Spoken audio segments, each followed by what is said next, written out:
30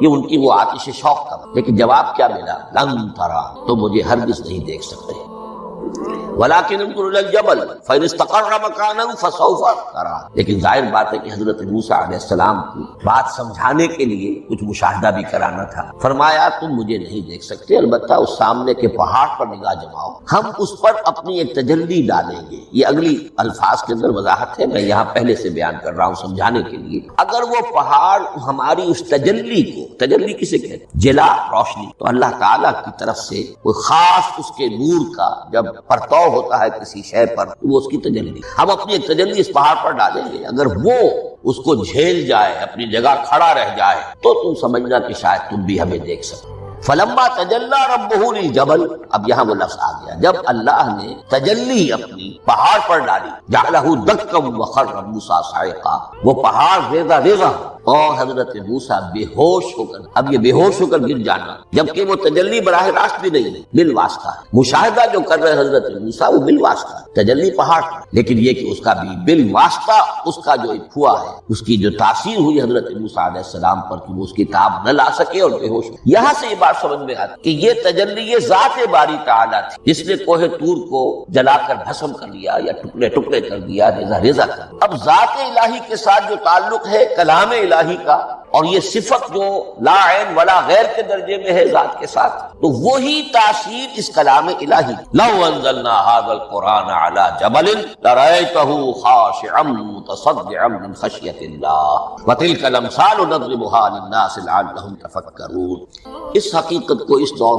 میں اپنے مطالعے کی محدودیت کا اعتراف کرتے ہوئے عرض کر رہا ہوں کہ میرے نزدیک جس قدر پرشکوہ انداز میں علامہ اقبال نے بیان کیا ہے، اسی کیفیت وہ شاید اس کی کوئی مثال نہ مل سکے۔ فاش گویم آنچ در دل مزمرست، یہ کتابیں نیست چیزیں دیگر، میں صاف ہی کہہ دیتا ہوں جو میرے دل میں چھپ بات ہے۔ فاش گویم آنچ در دل مزمرست، یہ کتابیں نیست، اس قرآن کو کتاب نہ سمجھ، یہ کچھ اور ہے، چیزیں دیگر است۔ اب وہ چیزیں دیگر کیا ہے؟ وہی جو میں نے عرض کیا، ذات باری تعالیٰ اور کلام کا صفت باری تعالیٰ ہونا، اس کے بنا پر جو مناسبت ہے، جو قرب ہے، جو مشابہت ہے۔ مثل حق پنہاؤ ہم پیداست، زندہ پائندہ ہو یاس، اس کلام میں اللہ تعالیٰ کی ساری صفات کا انعکاس موجود۔ یہ بات ویسے بھی سمجھ میں آتی ہے، کوئی شخص ذرا گفتگو کرے، چند جملے جب وہ ادا کرے گا اپنی زبان سے، تو معلوم ہو جائے گا کہ اس کے فہم کا، اس کی دانش کا، اس کے مطالعے کا حدود اربع کیا ہے اور اس کے ذہن کی سطح سمجھ میں آ جائے گا۔ اس لیے کہ کلام جو ہے وہ متکلم کی پوری شخصیت کی عکاسی کر رہا ہوں۔ تانت بازی راگ پایا، چند جملے کسی نے کیا، پتہ چل گیا کہ یہ کس سطح کے آدمی ہیں، علمی اعتبار سے، معلوماتی اعتبار سے، تہذیبی اعتبار سے، کلچرڈ ہیں یا نہیں، یہ ساری باتیں چل گئی۔ تو اللہ تعالیٰ کی بھی جملہ صفات کا عکس اس قرآن میں، ان میں سے جن چند چیزوں کا ذکر علامہ نے شعر میں کیا، وہ جو سورہ حدید کی آیت ہے، هو الاول والآخر والظاہر والباطن، اللہ الظاہر بھی ہے الباطن، اتنا ظاہر کہ اس سے زیادہ ظاہر کوئی شے نہیں، اور اتنا باطن کہ اس سے زیادہ چھپی ہوئی کوئی شے۔ اسی لیے حضور سے جو منقول ہے الفاظ کہ پروردگار انت الظاہر فلیس فوقک شیء وانت الباطن فلیس دونک، یہی کیفیت قرآن کی۔ مثل حق پنہاؤ ہم پیداست، پنہا بھی ہے ظاہر، جیسے ذات باری تعالیٰ، اور جیسے اللہ تعالیٰ کی شان ہے جو آیت الکرسی کے شروع میں آئی، الحی القیوم، مثل حق پنہاؤ ہم پیداست، تو زندہ ہو پائندہ ہو گویاست۔ یہ قرآن جو ہے اللہ تعالیٰ کی صفات کا ایک عکس ہے۔ اس سے ذرا آگے چلیے، کلام کے بارے میں۔ اب کلام الہی ظاہر بات ہے کہ صفت ہے، اور صفت قدیم ہے، اللہ کی صفات حادث نہیں، اللہ کی ذات بھی قدیم ہمیشہ، اور اس کی صفات بھی قدیم ہمیشہ۔ اور یہ جو کلام الہی ہے، ظاہر بات ہے کہ یہ جو ہماری زبان کے حروف و اصوات ہے، کلام الہی تو ان سے منزہ ہے، مبرہ ہے، ماورا ہے، اعلیٰ ہے، عرفا ہے۔ ہماری زبانوں کے حروف و اصوات، الفابیٹس جگہ جگہ تبدیل ہو جائیں گے، انگریزی کے کچھ اور ہیں، اردو کے کچھ اور ہیں، عربی کے کچھ اور ہیں۔ کلام الہی ان تمام سے آگاہ، عرفہ، منزہ اور مبرہ ہے۔ یہ کلام الہی جب بھی نازل ہوا ہے، ظاہر بات ہے حضرت موسیٰ پر اگر کتاب اتاری گئی وہ بھی علم الہی سے آئی، لیکن وہ عبرانی زبان میں آئی۔ حضرت عیسیٰ علیہ السلام پر انجیل اتاری گئی، ہم یقین سے نہیں کہہ سکتے، دو میں سے کسی ایک زبان میں اتاری گئی ہوگی یا عبرانی ہوگی، اس لیے کہ شام کے جس علاقے میں، فلسطین کے جس علاقے میں ان کی پیدائش ہوئی اور جہاں وہ دعوت و تبلیغ کے لیے گھومتے رہے، اس کے عوام کی زبان تھی آرامی اور خواص کی زبان تھی عبرانی۔ تو یا تو وہ بھی تورات کی طرح عبرانی ہی میں نازل ہوئی تھی یا آرامی میں ہوگی، لیکن اب کوئی نسخہ نہ ہیبریو کا، کوئی قدیم نسخہ دنیا میں موجود ہے، نہ آرامی۔ جو سب سے پرانا نسخہ ملتا ہے انجیل کا، وہ کا ترجمہ لیٹن زبان کا ترجمہ ہے یا گریک ترجمہ ہے، اصل کوئی نہیں۔ بہرحال جب وہ کلام الہی محمد رسول اللہ پر نازل ہوا، اب اس نے حروف و اصوات کا وہ جامہ پہنا کہ جو عربی زبان، یہی وجہ دیکھیے میں نے جو آیت سورہ حامیم، یہ جو سلسلہ سور ہے اس میں سے سورہ زخرف کی آیت جو میں نے آپ کو سنائی، حامیم والکتاب المبین انا جعلناہ قرآنا عربیا لعلکم تعقلون، ہم نے بنا دیا ہے اپنے اس کلام کو قرآن عربی، اس کو عربی حروف و اصوات کا جامہ ہم نے پہنا دیا ہے، انا جعلناہ قرآنا عربیا لعلکم تعقلون، کہ چونکہ مخاطب اول جو قوم تھی امیین، ان کی زبان عربی تھی، لعلکم تعقلون، تاکہ تم اس کو سمجھ۔ اب اس سے آگے چلیے، اصل قرآن مجید کے 3 مقامات سے معلوم ہوتا ہے اصل قرآن اللہ کے پاس ہے۔ یہ قرآن جو ہمارے پاس ہے مصحف عثمان رضی اللہ تعالی عنہ، یہ اس قرآن کی مصدقہ نقل۔ اصل قرآن کہاں ہے؟ ایک جگہ فرمایا بل ہوا قرآن مجید فی لوح محفوظ، لوح محفوظ اصل قرآن۔ اسی طریقے سے اسی سورہ زخرف کی اگلی آیت کیا ہے؟ ہم نے اسے عربی قرآن بنا کر اتارا، لیکن اصل قرآن کیا ہے؟ وَإِنَّهُ فِي أُمِّ الْكِتَابِ لَدَيْنَا لَعَلِيٌّ حَكِيمٌ، حقیقت میں تو یہ ام الکتاب میں ہے جو ہمارے پاس ہے، اور علی ہے بہت بلند، حکیم بڑی حکمت والا، یا محکم مضبوط۔ حکیم کے دونوں معنی، استحکام بھی اسی ہے کاف اور میم کے مادے سے، کسی شے کا پختہ ہو جانا، مضبوط ہو جانا، اور عقل کی پختگی وہ حکمت، وہ دانائی۔ اس اعتبار سے نوٹ کیجئے اصل قرآن کہاں ہے؟ لوح محفوظ۔ اصل قرآن کہاں ہے؟ ام الکتاب۔ اسی کو کہا گیا ہے ایک اور مقام پر فی صحف مکرمۃ مرفوعۃ مطہرۃ بأیدی سفرۃ کرام بررہ۔ یہ قرآن، اصل قرآن تو بڑے صحیفوں میں، ان صحیفوں میں ہے، ان صفحات میں ہے، ان اوراق میں ہے، جس کی شان کیا ہے؟ مکرمۃ، ان کی انتہائی تعظیم کی جاتی، مطہرۃ نہایت پاک صحیح، فی صحف مکرمۃ مرفوعۃ بلند و بالا، مطہرۃ بأیدی سفرۃ کرام بررہ، ان فرشتوں کے ہاتھ میں جو بہت باعزت، بہت اونچے درجے کے، ان کے ہاتھوں میں وہ لوگ ہیں جن کی تحویل میں ہے یہ کلام پاک، فی صحف مکرمۃ مرفوعۃ مطہرۃ بأیدی سفرۃ کرام بررہ۔ اب اسی کو بیان کیا ہے سورہ واقعہ، فلا اقسم بمواقع النجوم، تو نہیں میں قسم کھاتا ہوں ستاروں کے ڈوبنے کی جگہ، وَإِنَّهُ لَوْ تَعْلَمُونَ لَقَسَمٌ عَظِيمٌ وَإِنَّهُ لَقَسَمٌ لَوْ تَعْلَمُونَ عَظِيمٌ، اور اگر تم جان سکتے تو یہ بہت بڑی قسم ہے، جو بہت بڑی گواہی ہے جو ہم نے۔ اب تدریجاً اس کا انکشاف ہو رہا ہے، یہ آج جو تصور ہے بلیک ہولز کا، اس سے کچھ اندازہ ہوتا ہے، یہ ستارے کہاں ڈوب جاتے، بڑے بڑے ستارے نسیم منسیہ ہو جاتے، ستارے نہیں پوری گیلیکسیز اس میں گم، وہ مقبرے ہیں، بڑی گیلیکسیز۔ فلا اقسم بمواقع النجوم وانه لقسم لو تعلمون عظیم انه لقرآن کریم، یہ قرآن ہے بہت باعث، فی کتاب مکنون، اور یہ اس کتاب میں جو چھپی ہوئی، یہ لؤلؤ مکنون کا لفظ آتا ہے قرآن میں، جیسے موتی ہوتے ہیں انہیں چھپا کر رکھا جاتا ہے ڈبیوں میں، مخملی ڈبیوں کے اندر موتیوں کو، اسی طریقے سے فی کتاب مکنون لا یمسہ الا المطہرون، وہ صحیفے بھی بہت مطہرہ تھے اور ان کو چھو نہیں سکتے مگر وہی جو انتہائی پاک ہے، ملائکہ مقربین جن کے قریب سے بھی ہو کر معصیت یا گناہ کا کوئی تصور تک نہیں گزر سکتا، وہ ہے جو اس کو چھوتے ہیں، ان کے ہاتھوں میں ہے، ان کی تحویل۔ یہ ہے وہ چیزیں کہ جس سے اندازہ ہوا کہ اصل قرآن کہاں۔ یہ جو ہمارے پاس ہے در حقیقت یہ نقل مطابق اصل، مصدقہ نقل ہے۔ اب اس میں آپ سے عرض کر دوں کہ ایک بہت خوبصورت بات ہمیں جو ملتی ہے، تورات میں جو استثناء،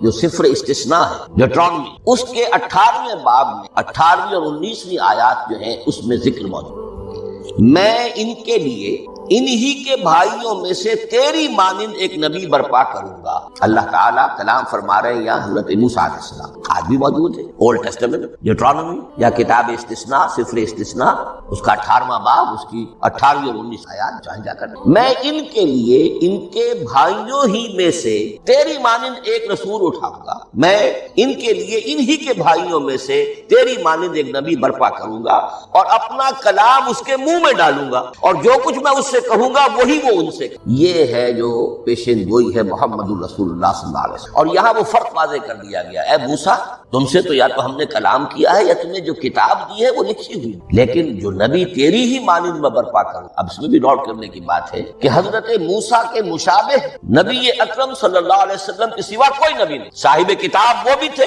صاحب کتاب محمد, صاحب امت وہ بھی تھے اور صاحب امت محمد. تیری مان صاحب شریعت, حضرت عیسیٰ صاحب شریعت نہیں تھے, شریعت موسوی ہی کو نافذ کر دیا ہے. ان کی حیثیت دین موسوی کے مجدد کی. ایسے نبی تھے, اللہ کے فضل و کرم سے نبی تھے, اس میں کوئی شک نہیں, رسول تھے, لیکن یہ کہ ان کے کام کی نوعیت کیا تھی, اس لیے کہ کوئی نئی شریعت لے کر نہیں آئے. اب بھی انجیل میں الفاظ موجود ہیں, don't think I have come to destroy law, the mosaic law جسے یہ کہتے ہیں شریعت موسوی, وہ تم پر نافذ ہے, تم اس کی پابندی کرو. چونکہ صاحب شریعت رسول یا موسیٰ یا محمد صلی اللہ علیہ وسلم علیہ السلام, تو میں ان کے بھائیوں میں سے. اب بھائی کون ہوں گے؟ ظاہر بات ہے بنی اسرائیل, ان کے کزنز کون ہیں؟ بنی اسماعیل. بنی اسرائیلی تو جو بھی نبی ہے وہ انہی میں سے ہے, ان کے بھائیوں میں سے. تو بھائی تو ہوگا, ان کا کزن ہوگا. اب وہ کون ہے؟ بنی اسماعیل.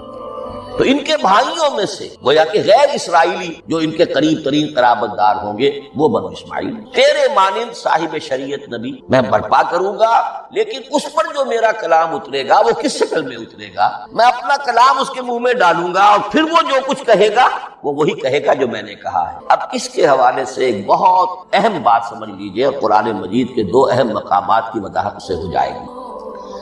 یہ کلام اللہ, قرآن مجید میں اس کو قول جبرائیل بھی کہا گیا ہے. کلام اللہ حضرت جبرائیل کے ذریعے سے جب ادا ہوا ہے تو قول جبرائیل ہے, اور پھر جب وہ محمد الرسول اللہ کی زبانی ادا ہوا تو قول رسول ہے, قول محمد ہے صلی اللہ علیہ وسلم. یہ قول اللہ بھی ہے, قول جبرائیل بھی ہے اور قول محمد بھی ہے بیک وقت. یہ بات دیکھیے سورۃ تکویر, اذا الشمس کورت انہ لقول رسول کریم ذی قوۃ عند ذی العرش مکین مطاع وما صاحبکم بمجنون. یہ یہاں پر حضرت جبرائیل کا ذکر ہے. وما ہوا بقول شیطان الرجیم. محمد تک اس قرآن کو لانے والا تو وہ بلند پائے کا فرشتہ ہے, یہ کوئی شیطان رجیم نہیں ہے. اس لیے کہ مکے والوں نے کہہ دیا تھا ہو سکتا ہے کوئی بدروح آئی ہو محمد پر اور اس بدروح نے کوئی الٹی سیدھی بات سکھا دی ہو. نہیں, انہ لقول رسول کریم. یہاں رسول کریم کون ہے؟ حضرت جبرائیل. انہ لقول رسول کریم ذی قوت عند ذی العرش مکین,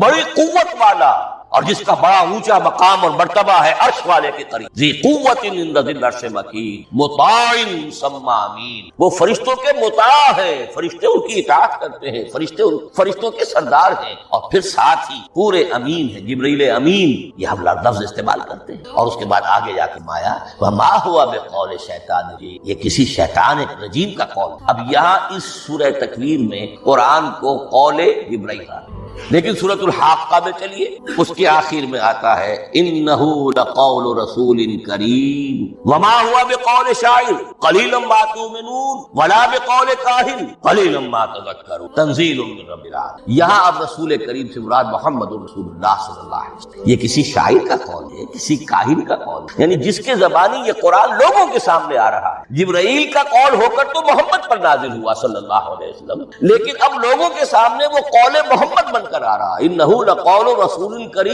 وما هو بقول شاعر قلیلا ما تؤمنون ولا بقول کاہن قلیلا ما تذکرون تنزیل من رب العالمین. تو قرآن مجید کلام اللہ ہے, پھر وہ قول جبرائیل بنا جب جبرائیل نے آ کر محمد کو, اور پھر وہ قول محمد بنا جب محمد کی زبان مبارک سے لوگوں نے اسے اہل عرب نے سنا, اور پھر بات پھیلتی چلی گئی. اب آخری بحث اس موضوع پر جو ہے وہ یہ ہے, کلام الہی کی 3 صورتیں ہیں جو قرآن مجید میں سورہ شورى کی آیت نمبر 51 میں بیان، وما کان لبشر ان یکلمہ اللہ، کسی بشر کسی انسان کی یہ حیثیت نہیں ہے، مقام نہیں ہے کہ اللہ اس سے کلام، یہ نہیں کہا کہ اللہ کے لیے ممکن نہیں ہے، نہیں اللہ کے لیے تو ہر شے ممکن ہے، لیکن کسی بشر کا یہ مقام نہیں ہے کہ اللہ اس سے کلام، مخلوق ہے، بشر ہے، ما کان لبشر ان یکلمہ اللہ الا اب تین شکل، الا وحیا او من وراء حجاب او یرسل رسولا فیوحی باذنہ ما یشاء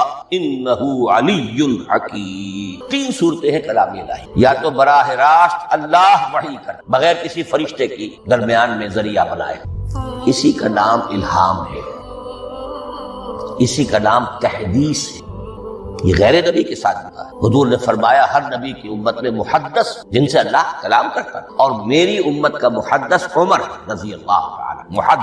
محدث نہیں، محدث کے معنی ہے علم حدیث کا ماہر، امام بخاری محدث ہے، امام مسلم محدث ہے۔ محدث تحدیث سے مفعول بنا جس سے بات کی جاتی ہے، محدث اللہ بات کرتا ہے، اللہ دل میں ڈال دیتا ہے، القاء ہو جاتا ہے، الہام ہو جاتا ہے، کوئی فرشتہ درمیان نہیں، براہ راست۔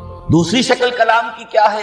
او من وراء حجاب، یہ ہمارے علم کی حد تک صرف حضرت موسیٰ علیہ السلام شان، استثنائی شان۔ وکلم اللہ موسیٰ تکلیما، اور موسیٰ کے ساتھ تو اللہ نے کلام فرمایا جیسے کہ کلام کیا جاتا ہے۔ فرق کیا تھا؟ من وراء حجاب، پردہ تھا، دیکھ نہیں سکتے، تبھی تو ان کی وہ آتشی شوق بھڑکی تھی۔ کیا قیامت ہے کہ چلمن سے لگے بیٹھے ہیں، صاف چھپتے بھی نہیں، سامنے آتے بھی نہیں، کلام بھی فرما رہے ہیں، لیکن یہ کہ بات مجھے دیدار عطا کر دیا رب ارنی انظر الیک۔ لیکن یہ جو کلام ہے ہمارے علم کی حد تک براہ راست اس دنیا میں حضور سے ہوا ہے معراج کی شب، لیکن وہ 7ویں آسمان میں، اس دنیا میں ہمارے علم کی حد تک یہ کلام براہ راست من وراء حجاب صرف حضرت موسیٰ علیہ السلام کی استثنائی شان۔ اور تیسرا ہے او یرسل رسولا فیوحی باذنہ ما یشاء، یا تیسری صورت یہ کہ اللہ کسی پیغامبر کو بھیجتا ہے جو وحی کرتا ہے جو اللہ، یہ تیسری شکل ہے وحی۔ قرآن مجید اس تیسری شکل میں نازل ہوا ہے، محمد رسول اللہ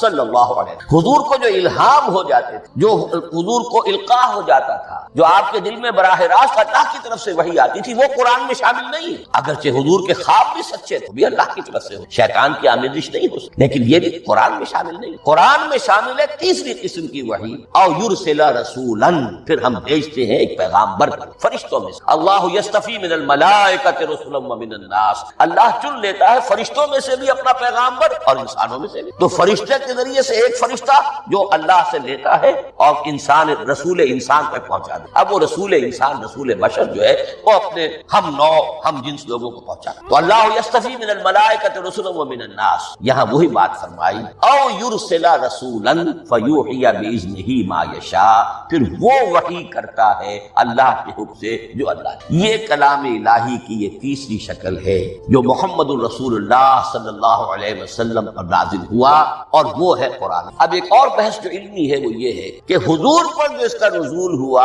اس کی کیفیات کیا تھی۔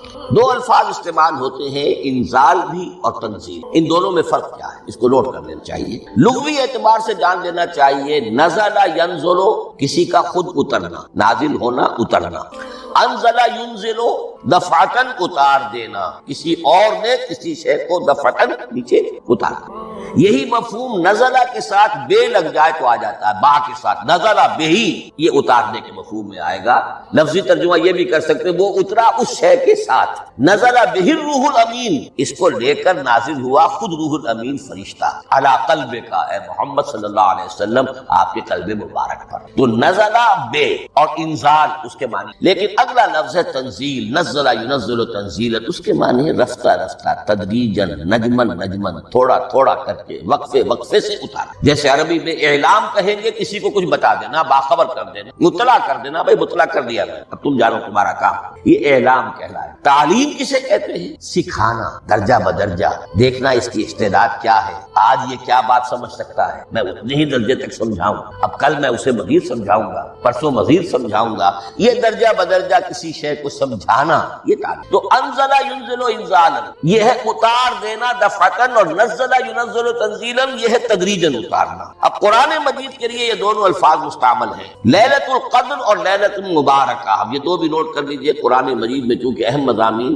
کم سے کم دو جگہ پر ضرور آتے. انا انزلناہ فی لیلۃ القدر، یہاں انزلنا ہے، نزلنا نہیں ہے، انزلنا ہے، ہم نے اتارا اس کو لیلۃ القدر. اب باقی سورت تو آپ کو یاد ہوگی، وما ادراک ما لیلۃ القدر، لیلۃ القدر خیر من الف شہر، تنزل الملائکۃ والروح فیہا باذن ربہم من کل امر سلام ہی حتی مطلع. لیکن یہ اہم مضمون قرآن مجید میں دوسری جگہ بھی ہے. سورہ دخان کے شروع میں فرمایا حامیم والکتاب المبین انا انزلناہ فی لیلۃ مبارکۃ انا کنا منذرین فیہا یفرق کل امر حکیم امرا من عندنا انا کنا مرسلین رحمتا من ربک انہ هو السمیع العلیم. یہ لیلۃ المبارکہ ہے، ایک ہی لیلۃ القدر اور لیلۃ المبارکہ، ان دونوں کے لیے وہی انزلنا. لیکن یہ کہ سابقہ کتابوں کے اعتبار سے قرآن مجید کا فرق واضح کیا گیا ہے. مثلا سورہ نساء کی آیت نمبر 136 بہت نمایاں ہے، بہت نمایاں. وہاں فرمایا گیا یا ایھا الذین آمنوا آمنوا باللہ ورسولہ والکتاب الذی نزل علی رسولہ والکتاب الذی انزل من قبل. اے ایمان کے دعوے دارو، حقیقتاً ایمان لاؤ، ایسے ایمان لاؤ جیسے ایمان لانے کا حق ہے، اللہ پر بھی اور اس کے رسول پر بھی، اور اس کتاب پر بھی جو اللہ نے اپنے رسول پر نازل فرمائی، اور اس کتاب پر بھی جو اللہ نے پہلے نازل. لیکن نازل کے لیے یہاں آیا حضور کے لیے والکتاب الذی نزل علی رسول، تنزیل شکل، اور تورات کے لیے والکتاب الذی انزل من قبل، وہ تو دفعۃ واحدا لکھی ہوئی تختیوں کی شکل میں حضرت موسیٰ علیہ السلام کو دے دی. تو یا ایھا الذین آمنوا آمنوا باللہ ورسولہ والکتاب الذی نزل علی رسولہ والکتاب الذی انزل من قبل. یہ جو تنزیل ہوئی ہے حضور پر، یعنی لیلۃ القدر میں جو رمضان مبارک میں ہے، پورا قرآن لوح محفوظ سے، کتاب مکنون سے، ام الکتاب سے نقل کر کے اتار دیا گیا سمائے دنیا تک. پہلا آسمان جسے ہم سمائے دنیا، وہ آسمان جو قریب ترین ہے، وہاں سے اب یہ درجہ بدرجہ تھوڑا تھوڑا چند آیتیں، چند سورتیں، پھر آیتیں، پھر سورتیں، یہ نازل ہوا محمد الرسول اللہ صلی اللہ علیہ وسلم پر. گویا کہ پہلا مرحلہ انزال کا ہے. پورا قرآن لوح محفوظ یا کتاب مکنون یا ام الکتاب سے نقل کر کے اتار دیا گیا سمائے دنیا. یہ ہے انزل ينزل انزال. انا انزلناہ فی لیلۃ القدر انا انزلناہ فی لیلۃ مبارک. لیکن محمد الرسول اللہ پر یہ نازل ہوا اب تھوڑا تھوڑا، نجمن نجمن، درجہ بدرجہ، تدریجاً. یہ ہے تنزیل. اس تنزیل کی حکمت قرآن مجید میں بیان ہوئی ہے، اور اس اعتبار سے کہ اہل عرب نے، اہل مکہ نے اعتراض کیا کہ یہ پورا قرآن کیوں نہیں محمد ایک ہی مرتبہ پیش کرنا صلی اللہ علیہ وسلم. اس میں جو چیز مضمر تھی وہ یہ تھی کہ چونکہ یہ حقیقت میں اللہ کا کلام نہیں، یہ محمد کا اپنا کلام ہے، تو کوئی شاعر دنیا میں ایسا نہیں ہے جو ایک دم اپنا پورا دیوان دے دے. تو ساری عمر میں تھوڑا تھوڑا، آج غزل کہی، کل قصیدہ کہا، پرسوں کچھ اور کہا، پھر وہ جمع ہوتا ہے تو وہ دیوان بنتا ہے. اسی طریقے سے یہ کر رہے ہیں. اگر یہ اللہ کا کلام ہوتا تو بیک وقت آ جاتا. یہ تو ذرا محنت کرتے ہیں، کچھ اس کے اندر اس کو اپنی محنت سے کوشش کر کے کچھ موضوع کرتے ہیں، کلمات، الفاظ، اور اس طریقے سے رفتہ رفتہ لے کر آ رہے ہیں. اس لیے ان کا اعتراض نقل ہوا ہے. وقال الذین کفروا لولا نزل علیہ القرآن جملۃ واحدۃ. کیوں نہیں اترا یہ قرآن پورا کا پورا ایک بار؟ یہ اعتراض تھا. اس اعتراض کے جو جوابات دیے وہ نوٹ کی کہ لوگوں کے حق میں یہ مفید ہے یہ پورے قرآن کا تحمل ایک وقت میں کرنا چاہیے. یہ پورا قرآن تو ایک ہی مرتبہ اگر پہاڑ پر بھی اتار دیا جاتا تو وہ پھٹ جاتا دب. وقرآنا فرقناہ لتقرأہ علی الناس علی مکث ونزلناہ تنزیلا. سورہ بنی اسرائیل آیت 106. یہ وہ قرآن ہے جس نے ہم نے جس کو ٹکڑے ٹکڑے کر کے فرق توڑ دیا، تھوڑا تھوڑا کر کے ہم نے کر دیا. لتقرأہ علی الناس علی مکث، تاکہ آپ اسے پڑھ کر سنائے لوگوں کو وقفے وقفے، تاکہ وہ سہار سکیں، سنبھال برداشت کر سکیں. وَنَزَّلْنَاهُ تَنزِيلًا، اسی وجہ سے ہم نے اسے نازل کیا ہے بطرز تنزیل، بطرز انزال نہیں، بطرز تنزیل. وَقُرْآنًا فَرَقْنَاهُ لِتَقْرَأَهُ عَلَى النَّاسِ عَلَى مُكْثٍ وَنَزَّلْنَاهُ. ایک حکمت تو ہو گئی عوام، ایک حکمت خود رسول کے لیے صلی اللہ علیہ وسلم. كَذَلِكَ لِنُثَبِّتَ بِهِ فُؤَادَكَ وَرَتَّلْنَاهُ تَرْتِيلًا. اب ذرا نوٹ کیجئے، قلب محمدی کے لیے بھی اس پورے کلام کا ایک دم سہار آسان کام. یہ اس لیے یہ اسی سورہ الفرقان کی جو آیت کا میں نے ایک حصہ آپ کو سنا دیا تھا، اسی کے اندر اس کا جواب آیا ہے. اسی آیت نمبر 32 ہے یہ سورہ فرقان کی. وقال الذين كفروا لولا نزل عليه القرآن جملة واحدة. یہ اعتراض ہے. جواب کیا ہے؟ كذلك لنثبت به فؤادك. ہم نے یہ اس لیے کیا ہے نبی کہ اس کے ذریعے سے آپ کے دل کو ٹھہراؤ اور جماؤ. ایک دم اس کا اتر جانا. انا سنلقي عليك قولا ثقيلا. بڑا بھاری، ناقابل برداشت، تاکہ رفتہ رفتہ آپ کا دل کے اندر تقویت بڑھتی جائے، اس کے اندر اور اس کا تحمل جو ہے اس کی صلاحیت بڑھتی جائے. كذلك لنثبت به فؤادك ورتلناه ترتيلا. اسی لیے ہم نے تھوڑا تھوڑا کر کے نازل. ولا ياتونك بمثل الا جئناك بالحق واحسن تفسيرا. ساتھ ہی فرمایا کہ یہ لوگ جو بھی اعتراض کریں گے ہم اس کا جواب بھی اور بہترین تعویل بھی آپ کو دیں. اب اگلی بحث یہ ہے یہ قرآن کب اور کہاں نازل. یہ عام معلوماتی شے ہے، اس میں کوئی پیچیدگی نہیں ہے، لیکن اس کی اہمیت ہے بہت. وہ میں انشاءاللہ اگلی بحث میں جبکہ قرآن کے سمجھنے کے جو اصول ہیں ان کو بیان کروں گا تو وضاحت سے بات آئے گی. یہ کہ یہ عام معلوماتی ایک ہمارے ذہن میں خاکہ رہنا چاہیے. زمان و مکان کا کیا رشتہ ہے قرآن نازل کب ہوا؟ ہمارا چونکہ عام طور پر جو معمول ہے، ہم تو جو کرسچین ایرا ہے اس کے حوالے سے ہمارے ذہن کے اندر سارا حساب کتاب ہے. تو سن 610 عیسوی سے لے کر 632 عیسوی تک شمسی حساب سے 22 سالوں میں قرآن نازل. 571 حضور کی ولادت کا سال ہے. 571. 610 میں آپ 39 سال کے ہوئے، لیکن قمری حساب سے 40. 610 میں قرآن کی اور 632 میں آپ کا انتقال ہوا. 22 برس زمانی اعتبار سے ذہن میں رکھیے. اور اسے ہم اگر دوسرے حساب سے کہیں گے تو عام الفیل، وہ جو ابرہہ آیا تھا بیت اللہ کو ڈھانے کے لیے، وہ سال عربوں میں بہت مشہور ہو گیا تھا اور وہی سال حضور کی ولادت ہے. تو عام الفیل ہی میں حضور کی ولادت ہوئی. لہذا 40 عام الفیل قرآن مجید کا نزول شروع ہوا اور 11 ہجری تک یہ 23 برس بنتے ہیں قمری.